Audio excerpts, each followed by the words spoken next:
by the way, absolutely silenced everybody yesterday. The woke media was all on her.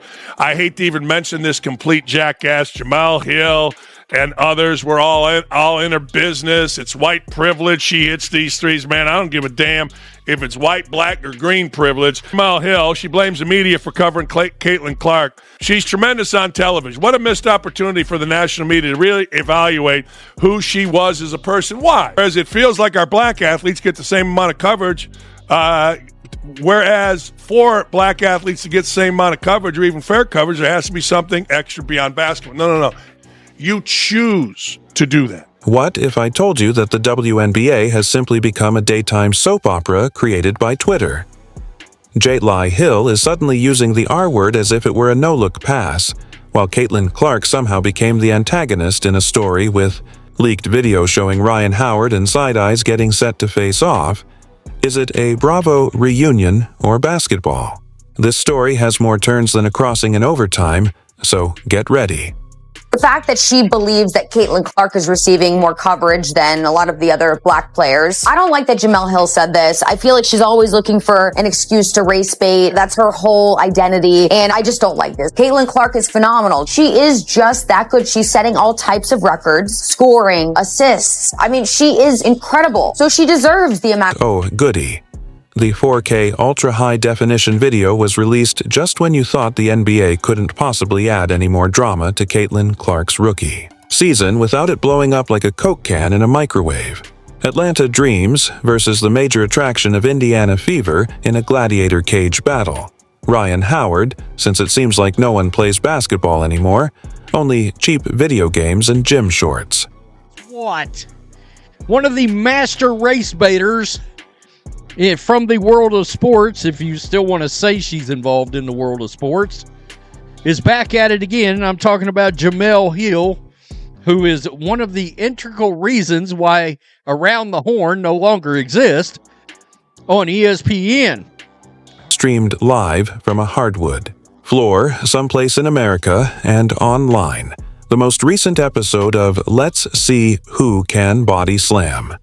Caitlin Clark, without being ejected, featured the voice of calm and just kidding. They set it on fire and threw it into a volcano. After Reason decided to hold a polite, considerate discussion about it. That's been definitely weighing in on this Caitlin Clark drama has been Jamel Hill. This is season 2 of Caitlin Clark and the Fever, and now we have a new Jamel Hill rant. She is one person that's been pretty vocal about everything. The Angel Reese situation, now this Rhyne Howard thing, which I thought was not a big deal whatsoever. Reported on it yesterday. She did kind of get into Caitlin Clark's head, kind of psyched her out. I believe that's why Caitlin Clark played so bad. But some new footage has emerged of the... Rhyne Howard decided to go full Secret Service detail on Caitlin this time, pressing her as if she were trying to extract state secrets.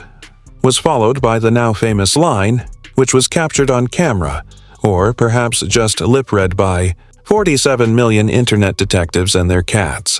I'm not scared of you and you in Atlanta. Back and you can see the hold there. Then Rhyne Howard doesn't like that. And there's some words between the two players as Naz Hillman quickly comes over and gets her bestie out of the scuffle. If You're Curious is essentially the WNBA equivalent of slapping someone across the face with a velvet glove in 18th century French pistols at dawn. And just as the smoke had barely subsided from that heated exchange, Jamel Hill entered the fray with all the nuance of a everyone should relax since this is just competition. The same sort of competition that calls for body checks, purposeful bumps, and the odd psychological battle. The wrecking ball is soaked in lighter fluid, according to Hill. Something that was an interesting one. It was a really, really interesting one, and it was the kind of interactions between Rhyne Howard and Caitlin Clark. And if we're going to be honest, Rhyne Howard 100% got the better. Rhyne Howard, no ifs, ands, or buts about it, got the better of Caitlin Clark today on both ends of the floor. But these were some hilarious responses. So Caitlin Clark and Rhyne Howard get into it here. So Rhyne Howard he was fouling Caitlin Clark the whole game and is going into Caitlin Clark coming back to Rhyne Howard. Apparently, Caitlin Clark isn't being targeted. Rather, she's just going through character development. If by character development you mean being elbowed, in the kidneys, losing everything else and being guarded as if she stole someone's lunch money, then don't worry, this isn't about race. But wait, it kind of is, because he's made it clear that his popularity and protectiveness around her may have racial overtones, since the only obvious reason people are worried is that he's getting mugged mid-dribble, is due to the fact that she is white, not because she is the face of a league that is in dire need of attention and being tackled like a running back every night. Naturally, Hill supporters cheered her on and nodded as if she had just healed, the collective sinus ailment of WNBA Twitter. As this was going on, real sports fans who had witnessed Clark being treated like a mosquito at a BBQ began to wonder if Hill was in the same league, or merely hurling darts at hot takes that were written in crayon. The post from Brittany Griner, and I don't. One thing I don't understand is that, like, there is some kind of flimsy evidence, I guess. Like, we're not lip readers. We're not lip readers. She probably says trash. Like, it sounds like she has said. It looks like what it apparently says is effing. However, let's take a moment to discuss the utterly absurd reality that we all live in. Caitlin Clark may be the only player in the world to score 30 points and still be held accountable for breathing too loudly close to another player. Additionally, let's talk about the coaching, because if you believe that this is just a case of players using WWE moves, think again.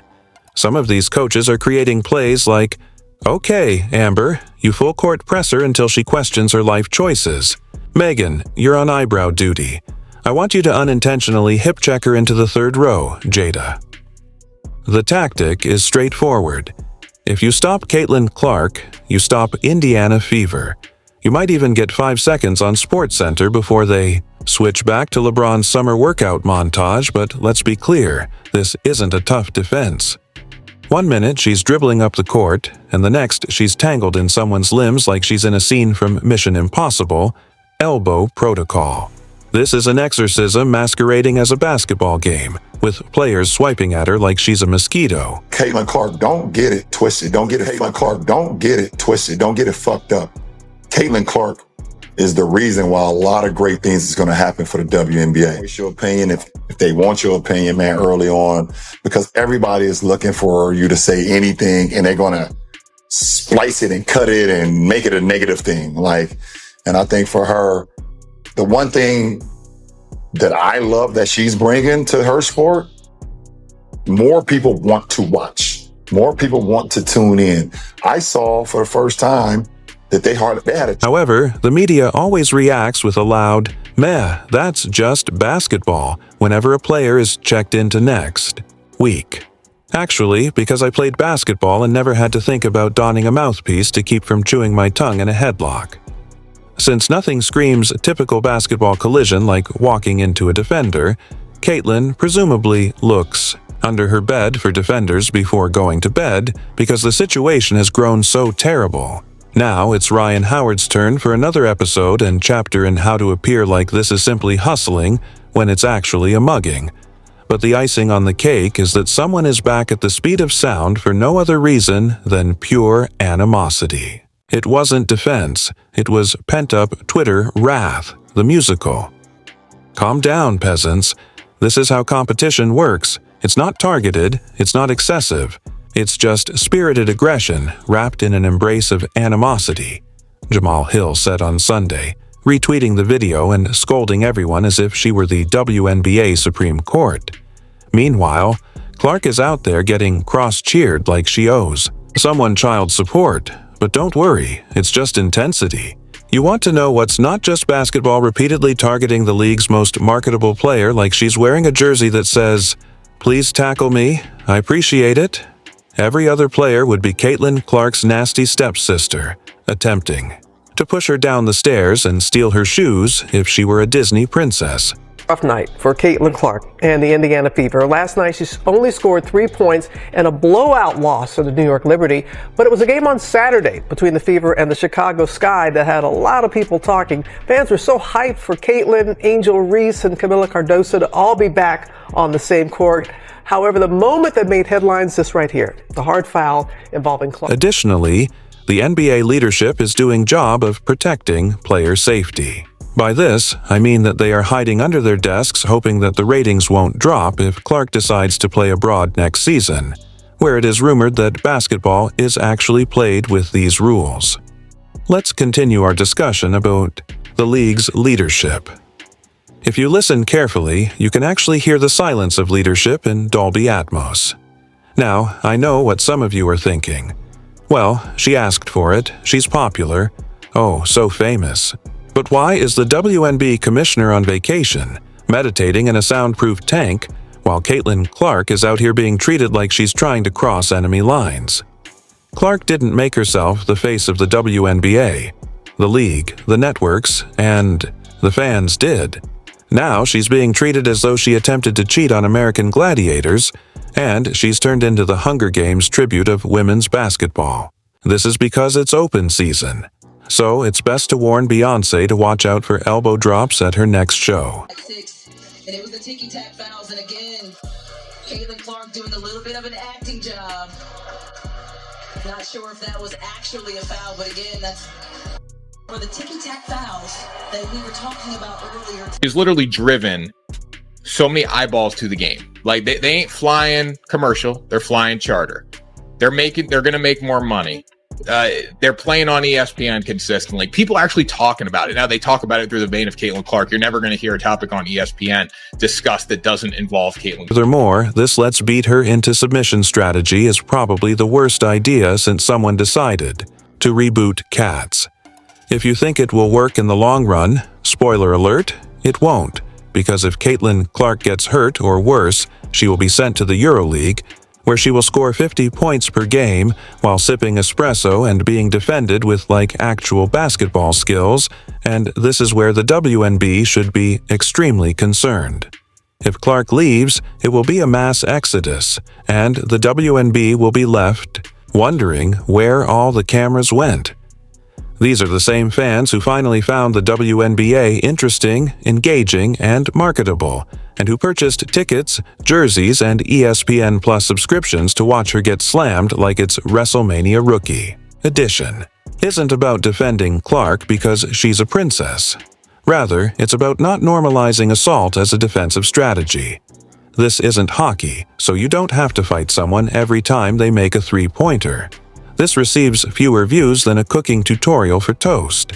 On the court is just getting to be egregious. Because as we saw Trinity Carter, she hip-checked Caitlin Clark from behind. At the same time calling her the B word. You could see Angel Reese over on the sideline cheering. This is treatment that Caitlin Clark is receiving for very specific reasons. I think we really need to focus on the race part of all of this, because I do believe that if Caitlin Clark were this amazing and she were not white, nobody would have an issue with it. They probably would be propping her up, celebrating her greatness. And another question that I keep asking myself when reading the coverage on this is what would happen if Though there is a distinction between competitive fire and full-blown vendetta, we are not saying that Clark shouldn't be questioned because she is a professional athlete. The most amusing thing is that Clark probably doesn't even want the protection. She's out there playing her heart out and not flinching for pity. But that doesn't change the fact that what we're witnessing right now isn't defense. It's a contact sport. Platu, personal grudge, minus the whistles. The saddest part of is that I can't even imagine this being pleasant for her anymore. Every game seems like a countdown to the next issue or argument. I mean, she should be used as a punching bag for every frustrated guard with a chip on her shoulder and a Twitter dispute to settle. The players are acting as though they are getting paid per shove from the coaches, which is insane. The next hot take about how she brings it on herself is also crazy. Are acting as though Sun Tzu wrote their playbook, and the league is pretending that everything will work itself out when the playoffs arrive. The truth is, though, that this won't happen unless the NBA takes a backbone, disciplines the nonsense, and begins to treat its players like assets rather than cannon fodder. one other thing I did want to talk about was the commentary, where it was slightly adversarial, kind of to the viewer and a little bit, I would say, to the WNBA. They were pounding heavy that this is how the women want to be treated. Unrivaled has gone above and beyond with the amenities for the players, down to having estheticians there. Of course, they have childcare options. They have, the gym. For complete first class facilities in every aspect. And this has been, something that, the players have really celebrated. And it seems like it's a directive from, the league. Enjoy the pandemonium till then. Advil bandages and blind referees are sponsoring the debut of Who Assaulted Caitlin Clark Episode 9, which airs next week. Stay tuned or not, because if this continues, Caitlin may be watching us all. Here we are, people, right in the middle of what seems to be the NBA's version of a political thriller, complete with sideline surveillance, locker room espionage, and a superstar being pursued like she's the last golden goose at a bankrupt's farm. Except this time the goose talks back, drains threes from the logo, and is reportedly guilty of being too loud. Now let's be clear, this whole thing has gone from basketball to something more bizarre than a technical foul on a bad call, and we're no longer even pretending. Somewhere between Rhyne Howard's defensive death stare and Caitlin Clark's jump shot, the game ceased to be about the game, and instead became a Shakespearean drama about race, status, power, and whether or not the NBA apparently turns into a gladiator pit if Caitlin Clark breathes too hard close to a defender.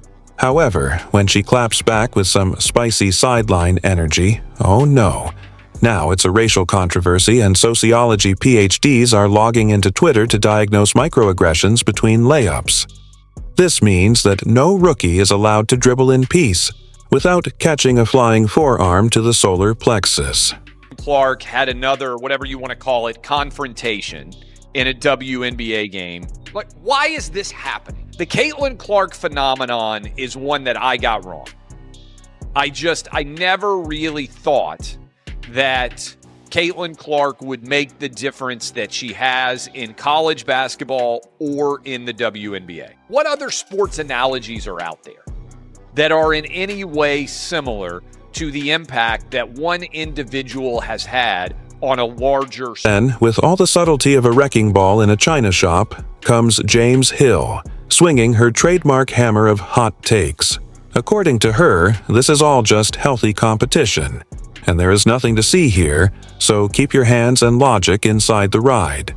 However, when every other game ends with Caitlin being bumped, beaten, and barked at, and there are borderline body slams, it's no longer competition. It's a let's move on to the true tragedy of this whole situation. Who in the world still finds this amusing? Caitlin Clark entered the league with the intention of revolutionizing women's basketball, but instead she has been given a front row seat to a full-fledged hazing ritual. At this point, I wouldn't be shocked if the league office gave her a Kevlar vest and a waiver form as a welcome gift, because let's face it, isn't just physical defense. Targeted warfare is what it is. Guarding Caitlin Clark is being treated by some of these teams as though it were a Game of Thrones quest in which the chosen one must be defeated in order to inherit the throne of importance. Coaches are CIA.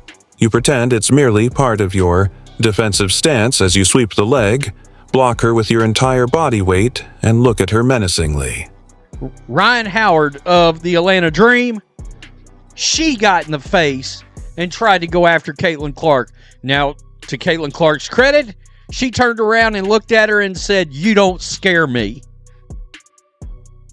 You don't scare me." Caitlin Clark's getting fed up. And that's good. We know she put about 10 pounds of muscle on in the offseason. But nonetheless, these people want to try to tell you this is not about race? Stop the nonsense. How is the NBA handling this? Well, nothing at all. Perhaps they're too busy organizing another welcome ladies' brunch because, let's face it, when your league's top attraction is being singled out like she owes someone rents. Perhaps the leadership should do more than just tweet passively aggressively about letting the players play. But let's continue to act as though this is all commonplace and that the generational talent is incapable of playing a single. we're expected to nod and say it's just excellent defense after a quarter without getting pushed into the popcorn vendor. At this pace, Caitlin will want a therapist and a bodyguard before the All-Star.